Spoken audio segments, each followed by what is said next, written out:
Alrighty then, welcome back to another week. This week I said I was going to talk about how and why muscle testing works. And as I thought about it more, I sensed that it would be better if I did a couple posts to kind of describe the process of how and why it works, kind of build it up.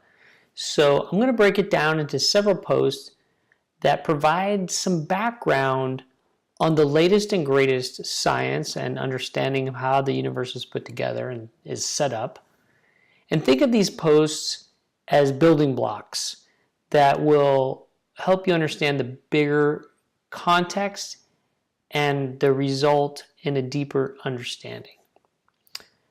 With that said, let's start into how dense are we? Now, by dense, I mean, how physically dense are we? But I think you guessed that. So, an atom is reported to be 99, and I'm going to count on my fingers, 0.999999979% empty space. So, how can you grasp that? We're talking about an atom with one electron and maybe one proton, which is a hydrogen atom. And how big is that? So I got this picture here of a western landscape to give me a sense for distance. And if the proton was the size of a basketball, then the orbit of the electron around that proton would be about 2 miles in radius. So it's going to be about 4 miles in diameter. That's a lot of empty space, right? For bigger thinkers, think of the nucleus as the size of maybe your average football stadium, and the size of the rotation of the electron field would be about the diameter of the Earth. So imagine a football stadium at the center of the Earth and the electrons rotating around that center of the Earth on the surface of the Earth. That's kind of the dimensions we're talking about. Hopefully that gives you a sense for where we're going here. But that's a lot of empty space, right? So what fills up all of that empty space? Well, energy is what fills up all that empty space. But here's the really crazy thing. As far as the nucleus and the electrons of the atom go, latest science is saying, well, those aren't really physical either. So if they're not physical, well, what are they then? They're just probabilities that there could be physicalness there. In other words, the nucleus and the electrons are not physical until we observe them. And if you watch the movie Ant-Man 2, you might have got a glimpse into what I'm talking about here. That illusion is really, that solidity is really an illusion.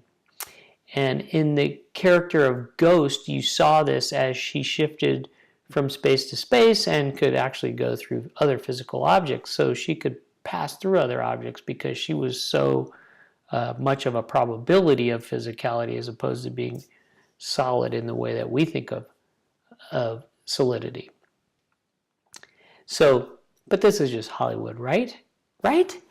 No, it's not just Hollywood. Not necessarily. In the 1100s in Tibet, there was a yogi by the name of Milarepa. And Milarepa had so mastered physicality that he understood that physicality was an illusion and that it was mostly energy, and it's either energy and a probability that there's physicality. And to prove his point, one day to one of his students, he said, "Watch, let me show you." And he actually placed his hand into a rock on the wall of the cave where he lived.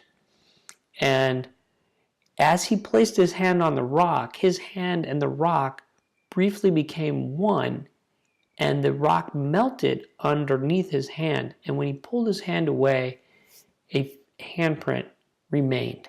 And it remains until this day, 900 years later. And you could actually go to Tibet and visit this cave if you'd like to. So, where does that leave us? What do you think? Is it really possible? Stay tuned for the next building block. in this series that I'm going to do as we unravel the true nature of reality. Have a great week.